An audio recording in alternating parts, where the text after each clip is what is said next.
চল সজীব, রুম ডেটে যাব। মানে? মানে বুঝিস না? চল। আমি নাবিলা একা একা বসে ফোন ঘাঁটছি, হঠাৎ একটা নোটিফিকেশন আসলো, তারপর দেখি ফ্রেন্ড রিকোয়েস্ট আসছে।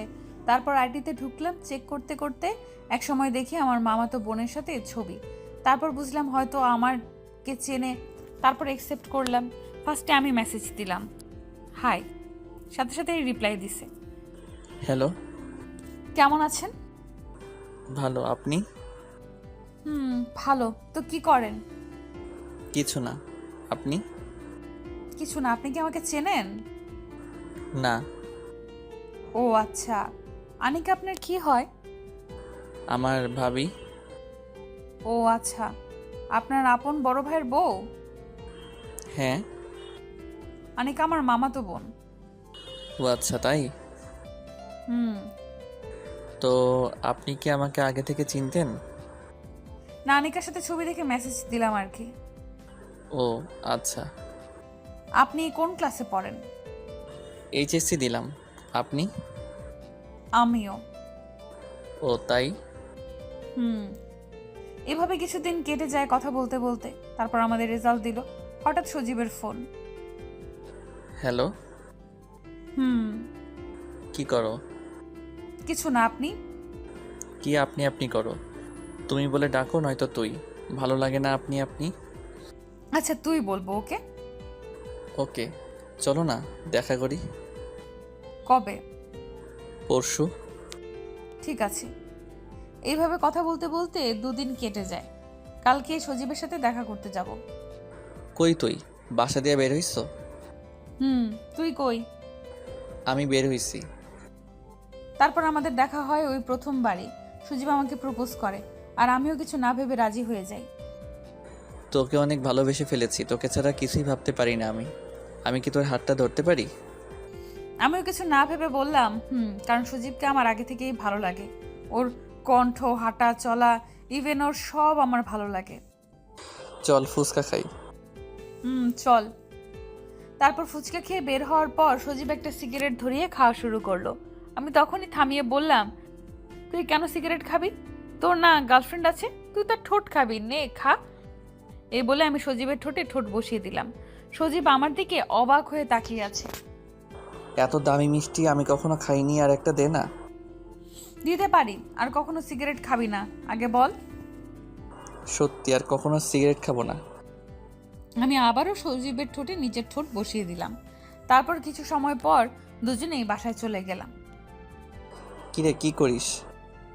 তোর কথাই চিন্তা করি। তো আমাকে নিয়ে কি চিন্তা করিস? তা তোকে কেন বলবো? আমার কথা ভাবছিস আর আমাকে বলবি না? না, বলা যাবে না। আচ্ছা, তোর যা ইচ্ছা। কালকে দেখা কর। কেন? কেন মানে? দেখা করতে বলছি, দেখা কর। ওকে। আচ্ছা।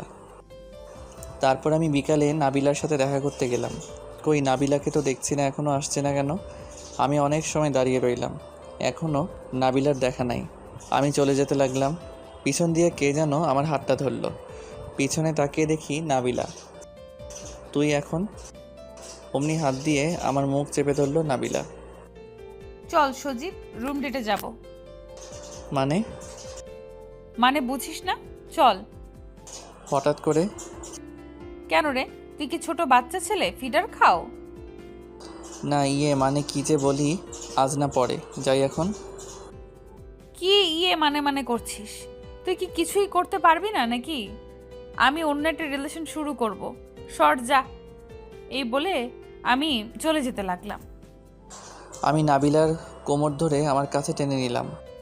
কি বললি? এরকম কথা কোনোদিন বলবি না, চল। প্রোটেকশন নিয়ে আয়।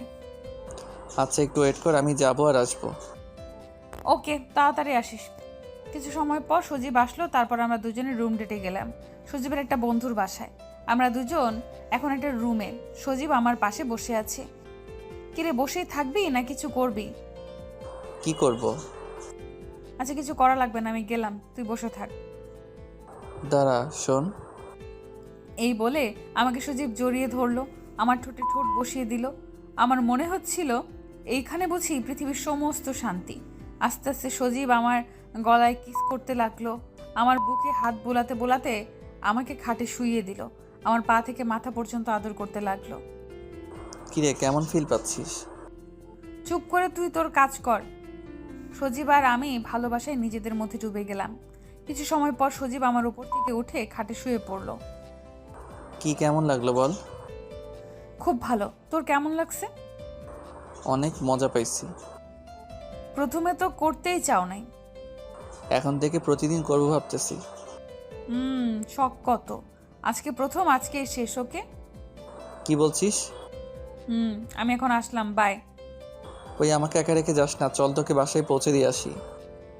দরকার নাই, আমি যেতে পারবো। না, আমি দিয়ে আসবো, চল। আচ্ছা চল। যেতে যেতে সজীব আমার হাত ধরে বলতে লাগলো, আমায় কখনো ছেড়ে যাবি না তো, কথা দে। জানি না। এটা কেমন কথা? ইয়ার কি মারছিস তুই আমার সাথে? না, কোনো ইয়ার্কি না, এটাই কথা। সর, আমার বাসা চলে আসছে, আমি গেলাম। কল দেবো রাতে, ধরিস কিন্তু। আমার কথার কোনো রিপ্লাই না দিয়ে নাবিলা চলে গেল। আমি রীতিমতো ওর জন্য পাগল হয়ে যাচ্ছি, কারণ আমার জীবনে নাবিলাকে ছাড়া আমি কোনো মেয়ের সাথে রুম ডেট করিনি। আমিও বাসায় চলে আসলাম, এসে গোসল করলাম। এর মধ্যে নাবিলা ফোন দিছে। ওই কুত্তা। কেন? কি করলাম আমি? কি করছো? বলছো না বাবু ফিটার খাও? মানে বুঝি দে, না হয় বুঝিয়ে বল। আমার শরীরটাকে কামড় দিয়ে দিয়ালে কি অবস্থা করেছো তুমি? বুঝতে পারিনি রে, কালকে আবার চল না। আমি তোর সাথে কোনো দিনও না। কালকে আবার ফাজলামি করার ধান্দা? এইভাবে বলিস না, তাহলে আমাকে পাগল কেন করছো বল? জানি না। কালকে একটু দেখা কর না, please please please please please. ওইসে থাম। আচ্ছা দেখা করব। ওকে। আমি সজীবের জন্য দাঁড়িয়ে আছি। ও পেছন থেকে এসে আমাকে জড়িয়ে ধরে কিস করতে লাগলো। আমার বেশ ভালো লাগলো, কিন্তু আমি সজীবকে দূরে সরিয়ে একটা থাপ্পড় দিলাম। কি মারলি কেন আমাকে? তুই আমার পারমিশন নিয়ে আমাকে কিস করছস? পারমিশন নেওয়ার কি আছে, আমাদের মধ্যে তো সব কিছুই হয়েছে। সব কিছু হয়েছে তাই কি মাথা কিনে নিছো? তোর সাথে তো আর আমি দেখাই করব না, যা। সরি রে, এই কান ধরলাম, আর হবে না। আচ্ছা হয়েছে। এখন কি জন্য দেখা করতে আসছো বলো? কিছু না, শুধু তোকে দেখবো তাই। চল হাঁটি আর কথা বলি। আচ্ছা চল। এইভাবে অনেক সময় আমরা একসাথে ছিলাম। তারপর আমি বাসায় আসলাম। হ্যালো নাবিলা। বল। রাতের খাবার খাইছো? তুই? তোকে অনেক মিস করি। একা একা আর কিছুই ভালো লাগে না, ভাবছি তোকে বিয়ে করে বাসায় নিয়ে আসবো। শখ কত তোর? বিয়ের বয়স হয়েছে? আইসে বিয়ে করবে, বয়স কত তোর? কেন 20? 20 বছর আইসে বিয়ে করতে? কালকে একটু রুম ডেটে যাই না প্লিজ, চল, আমি আর পারতেছি না। আমি পারবো না। কেন? সমস্যা আছে। কি সমস্যা বল? জানি না, বললাম তো পারবো না, আবার কি? প্লিজ আয় না, কালকে শুধু, আর বলবো না। ও আচ্ছা, আর বলবি না মানে? আমাকে রেখে অন্য মেয়ের কাছে যাবি? তোকে ছেড়ে থাকার কথা আমি ভাবতেও পারি না, প্লিজ কালকে আয়।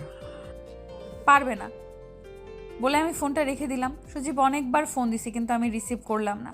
আমি ফোন রেখে ঘুমিয়ে পড়লাম। সকালে উঠে দেখি সারা রাত সজীব আমাকে ফোন দিয়েছে, তবুও আমি ওর সাথে দেখা করতে যাইনি। বিকেলবেলা দেখি সজীব আমার বাসার সামনে দাঁড়িয়ে আছে। আমি নিচে গেলাম। কি, তুই এখানে কেন? জানি না। জানি না মানে? আমার বাসার সামনে তুমি কি করো? জানি না। আবার জানি না বলে আমি ঠাস করে সজীবের গালে একটা থাপ্পড় দিলাম। তবু সজীব নিচের দিকে তাকিয়ে দাঁড়িয়ে আছে। এখান থেকে যা। না। আবার না। সজীব হঠাৎ করে আমাকে জড়িয়ে ধরলো আর কান্না করে দিল। আমার সাথে তুই এমন কেন করছিস বল? আমি কি ভুল করছি? তুই ঠিকমতো আমার সাথে কথাও বলিস না। কই, কথা তো বলি। কি করলাম আবার তোর সাথে? আমাকে যদি ভালো না লাগে যা তুই। আমি ধরে রাখছি তোকে? থুর, সর আমার থেকে। কি হলো, সর। আচ্ছা এমন করো কেন? আমি তোকে ছাড়া থাকতে পারি না, তোর সাথে ঠিকমতো কথা না বললে আমার ঘুম আসে না, আমার কিছু ভালো লাগে না। হইছে, বুঝছি। যা, এখন বাসায় যা। আগে বল কালকে যাবি? যাবো, এখন তুই বাসায় যা। একটা কিস করতে পারি? না, কালকে। যা ইচ্ছা তাই করিস, ঠিক আছে? আচ্ছা বাই। পরের দিন বিকালে আমি নাবিলার জন্য অপেক্ষা করছি, কিন্তু নাবিলা আসছে না। এত দেরি তো ও করে না। কি হলো, আমি 3 ঘন্টার সময় নাবিলার জন্য দাঁড়িয়ে আছি। তারপর নাবিলাকে অনেকবার ফোন দিলাম, কিন্তু ওর ফোন বন্ধ বলে। আমি কি করব, আমার মাথা কাজ করছে না।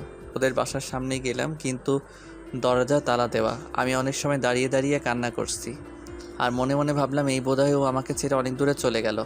আমি বাসায় চলে এলাম। আম্মু আমাকে দেখে বলল, কি তোর এই অবস্থা কেন, কি হয়েছে? আমি কিছু না বলে রুমে চলে গেলাম। এইভাবে কেটে গেল অনেক দিন।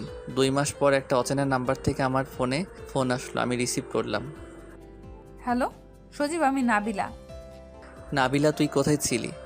এতদিন আমি তোকে অনেক খুঁজেছি। আমি কি অবস্থায় আছি তোর ধারণা আছে? কই একবার বল তুই কোথায়? সেদিন তুই আমাদের বাসার সামনে আসার পর আমি যে তোর সাথে কথা বলেছি, আব্বু দেখে ফেলেছিল, আমাকে অনেক বকাবকি করেছে। তারপর আমার ফোন নিয়ে গেছে, আমার ফুফুদের বাসায় পাঠিয়ে দেয়। আমি ফুফুর নাম্বার থেকে তোকে ফোন করেছি। তুই কোথায় আছিস বল, আমি তোকে গিয়ে নিয়ে আসবো। আরে পাগল, তুই পারবি না। শোন, কালকে আমি বাসায় যাব, তুই তোর আম্মুকে নিয়ে আমাদের বাসায় চলে আসিস, এটাই শেষ সুযোগ। আচ্ছা। সজীব ওর আম্মুকে নিয়ে আমাদের বাসায় চলে আসে। অনেক কান্নাকাটি করে আমার আম্মুর কাছে অনেক বোঝানোর পর আমার আব্বু রাজি হয়। আব্বু বলে, তোমরা এখনো ছোট, তোমার বিয়ের বয়স হয়নি। শোনো সজীব, আগে তুমি পড়াশোনা করে একটা ভালো চাকরি করো, তারপর আমার মেয়েকে তোমার হাতে তুলে দিব। আব্বু সব কিছু মেনে নিচ্ছে। এই কথা শুনে আমরা সবাই অনেক খুশি।